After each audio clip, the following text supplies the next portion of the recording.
Bien le bonjour les amis, bienvenue dans cette nouvelle vidéo tufting. Aujourd'hui j'avais envie de vous partager un petit tips que j'ai appris bien malgré moi lors de mes heures de tufting. Comment est-ce qu'on répare un trou dans sa toile de moine?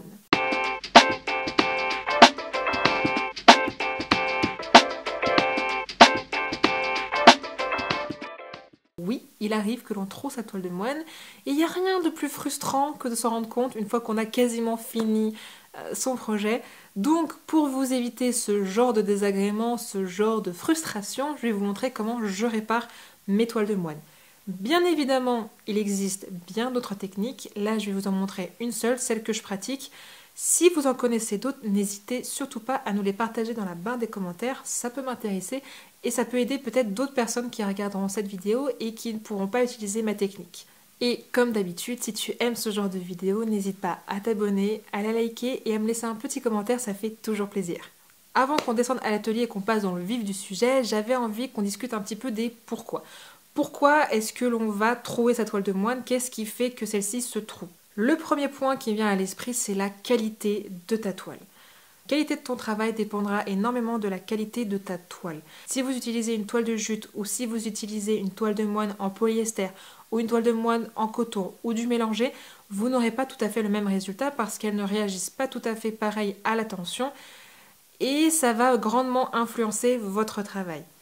J'en vois beaucoup qui commencent avec des toiles de jute et c'est vraiment bien. C'est un matériau qui est peu cher, qui est facile à trouver. En revanche, si vous voulez travailler sur des grosses pièces, quand je dis grosses pièces, c'est des très grosses pièces. Ou si vous vous rendez compte pendant votre pratique que vous serrez assez fort vos rangs, n'hésitez pas à passer à une toile de moine en polyester ou en coton. Votre travail en sera grandement amélioré parce que la toile de jute, elle supporte pas trop les grandes pièces et elle est très fragile quand on repasse régulièrement sur les mêmes lignes. Elle aime pas trop ça. On reste sur la toile et on va parler de la tension. Quand vous tendez votre toile sur votre cadre, il faut vraiment que vous ayez en tête l'image d'une peau tendue sur un tambour. Il faut que lorsque vous appuyez votre tufting gun sur votre toile, celui-ci sente vraiment une résistance. Il ne faut pas vous enfoncer dedans.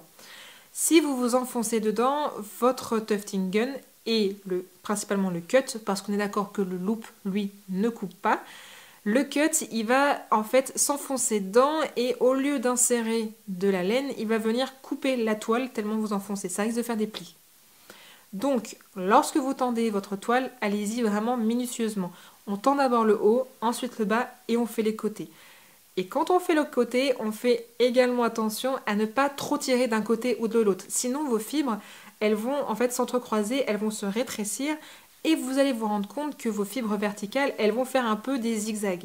Si vous avez ça, ça risque de compliquer votre pratique parce que vous allez avoir du mal à suivre la ligne. Votre tufting gun, lui, il va essayer de suivre les trous, donc il va un petit peu se chevaucher comme ça et vos tracés ne sont pas très propres. Donc prenez votre temps, ça va vraiment vous faciliter la tâche après. Je sais que c'est un petit peu contraignant, c'est pas l'étape que je préfère, tendre la toile sur le cadre, je vous l'avoue. Mais une fois qu'on l'a bien fait, vraiment, c'est beaucoup plus agréable de travailler. Le troisième point qui me vient à l'esprit, c'est la position de votre tufting cut sur votre toile. Il faut vraiment que la lame s'enfonce dans votre toile et que votre pied presseur du tufting gun soit constamment en contact avec la toile. Si vous positionnez votre tufting cut trop en hauteur ou trop penché vers le bas, la lame en fait elle va sortir, elle va pas s'enfoncer dans la toile, elle va sortir et elle va couper les fibres. Donc quand vous posez votre tufting gun, positionnez-vous correctement, perpendiculaire à la toile et on suit bien le sens. Le quatrième point qui est en lien, c'est que vous allez trop vite dans les courbes ou dans les formes qui ne sont pas des droites. Quand on tufte des droites, c'est relativement simple étant donné qu'on suit les fibres.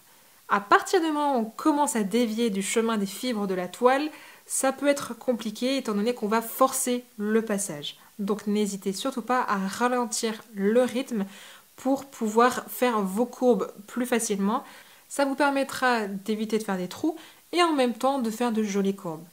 En revanche, ne ralentissez pas trop. Si vous ralentissez trop, vous allez insérer trop de laine au même endroit, ce qui va distendre les fibres de votre toile et les resserrer sur tout le pourtour de votre zone.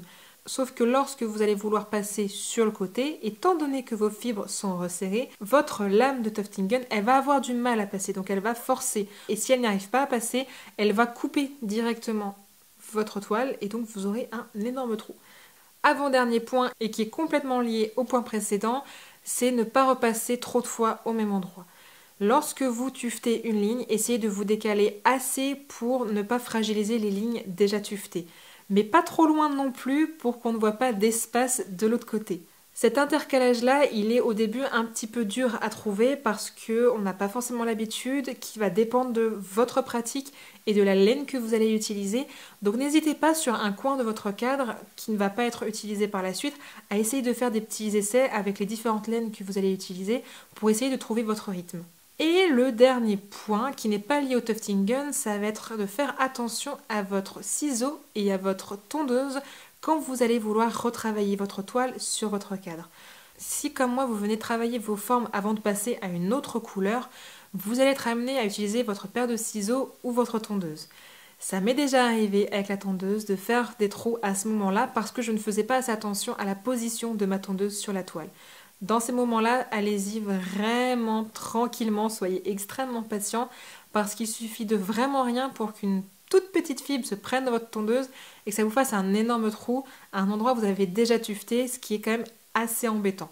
Donc dans ces cas-là, si vous ne sentez pas de le faire, prenez vraiment le temps de faire vos finitions à la fin. C'est vraiment un temps qui est dédié pour et ça vous évitera peut-être du stress et la création de trous dans votre toile.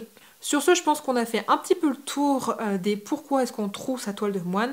Si vous avez d'autres raisons, comme d'habitude, la barre des commentaires est ouverte. Sur ce, on va descendre directement à l'atelier et on va passer au vif du sujet. Pour réparer votre toile, vous aurez besoin d'une paire de ciseaux, de fils. Alors, je vous conseille de prendre un fil assez solide, soit de coton, soit de polyester, ou même du fil de lin, assez solide et qui soit assez épais, ou du moins aussi épais que les fibres de votre toile. Et bien évidemment, vous aurez besoin d'aiguilles. Je vous conseille de prendre une aiguille avec un chat assez grand pour pouvoir passer votre ficelle à l'intérieur. Celles-ci, je les ai trouvées chez Sostrand Green, pardon. Elles sont plutôt pas mal, ça sert à rien d'acheter des aiguilles trop chères. Le tout, c'est qu'elles soient assez longues avec un chat assez grand. Pour faire la démonstration de comment je répare un trou, je vais utiliser mon petit cadre que j'ai construit dans la vidéo que je te mets juste ici. N'hésite pas à aller la voir si tu veux savoir comment on construit un cadre à tufter. Comme tu peux voir, j'ai déjà tufté sur cette toile. C'est un peu ma toile d'essai, je m'en sers un peu pour faire tous les petits tests dont j'aurais besoin. Et là, j'ai fait un trou. Alors ce trou, je ne l'ai pas fait plus de 2 cm parce que la technique que je vais te montrer, je trouve qu'à partir de 2 cm, ça commence à être un peu serré. La réparation est peut-être pas aussi solide que ce qu'elle devrait être. Donc, si toi tu sens que ça peut le faire, n'hésite pas. Mais fais attention. C'est tout ce que j'ai à dire. Je suis pas sûre que plus de 2 cm, ça tienne encore bien. Donc, faites attention à vos réparations. J'ai commencé par couper un morceau de ficelle. J'ai pris environ 80 cm. Je me suis aidée de ma planche à découper. Ensuite, je viens prendre mon aiguille. On va venir passer le fil, la ficelle dans le chat. Hop. Alors, n'hésitez pas à recouper le bout si vous voyez que c'est compliqué. Hop là. Le but, ça va vraiment être de retravailler ce tissage. En fait, on va essayer de recréer le tissage horizontal et vertical qui passe une fois au-dessus, autre fois en dessous pour pouvoir vraiment recréer cette forme-là ici. Donc, je vais venir prendre mon aiguille, je vais me mettre assez loin et je vais venir grossièrement repasser, hop, comme ceci, jusqu'à arriver au niveau de mon trou. Une fois arrivé au niveau de mon trou, je fais une ligne droite. Je ne viens pas tirer sur la ligne du bas, sinon ça va les fragiliser encore une fois. Et je viens reprendre un petit peu, voilà, comme ceci. Et je vais aller m'arrêter assez loin. Je travaille sur l'envers de ma toile. Là, je vous ai mis à l'endroit parce que c'était plus simple pour vous montrer. Hop. J'évite de faire un nœud parce que quand vous allez vouloir passer votre tufting gun ici, ça va risquer en fait de créer une autre tension à cet endroit-là et donc de trouer également votre toile ici. Donc on va voir après comment est-ce qu'on peut faire pour consolider notre réparation, mais là pour l'instant je ne touche pas. Une fois que j'ai fait ça, je vais venir 1 à 2 crans au-dessus. Je reviens ici. Le but, c'est d'essayer de faire à l'inverse. C'est-à-dire que là où je suis passée au-dessus, je vais passer en dessous. Là où je suis passée en dessous, je vais passer au-dessus. Hop, donc, comme ceci. Voilà. Je reviens ici.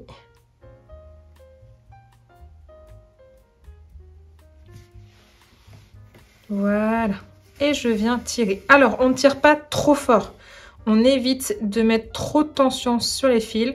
On vient juste, voilà, mettre une légère tension. Et n'hésitez pas à venir remettre un petit peu les fibres de votre toile. Hop, à la verticale.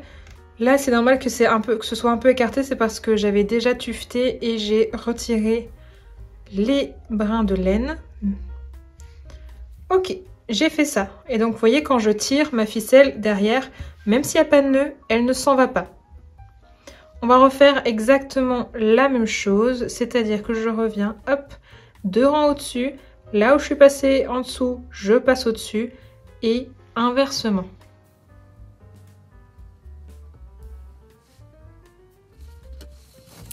De même, je viens tirer. Et là, dans la boucle qui va se former derrière, je viens coincer le fil du début. Je vous montrerai juste après ce que ça donne. Et on recommence. Je commence assez loin, à peu près 1,5 cm ici et là, parce que vous voyez autour du trou, ça s'effiloche pas mal et les fibres ont tendance à pelucher et à remonter sur les côtés.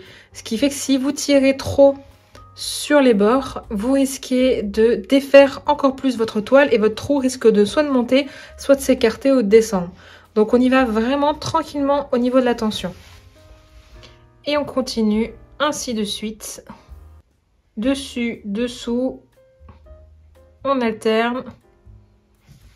Hop, jusqu'à remonter en haut de notre trou. Il faut vraiment parcourir tout l'espace qui a été troué.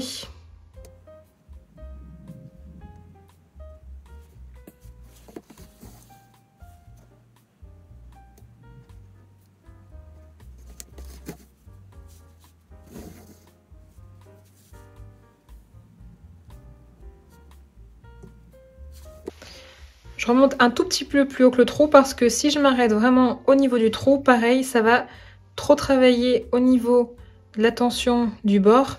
Donc on vient vraiment se positionner, vraiment, allez, 2 à 3 lignes au-dessus de notre trou. Je tends un petit peu, pas trop, pour éviter d'accentuer la tension. Et pour les lignes verticales, je vais travailler comme pour les lignes horizontales, une fois au-dessus, une fois en dessous des lignes que je viens de créer. Au niveau du trou, on évite de tirer sur les lignes qui sont déjà préexistantes mais qui ont été détruites. On va travailler que au niveau de la ficelle. Pareil, on évite de mettre trop de tension au niveau de notre ficelle.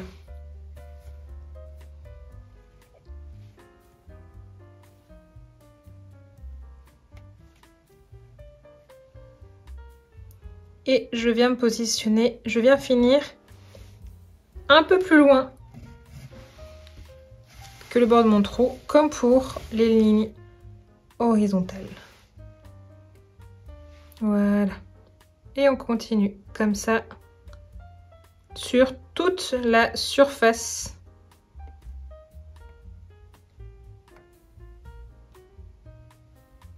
du trou.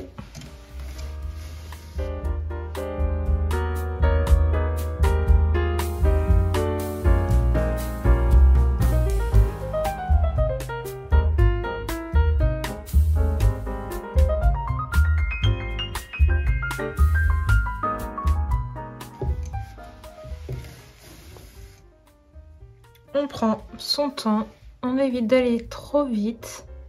C'est vraiment un travail assez minutieux. Si vous voulez que votre réparation ne se voit pas après, il faut vraiment y aller en douceur, prendre le temps.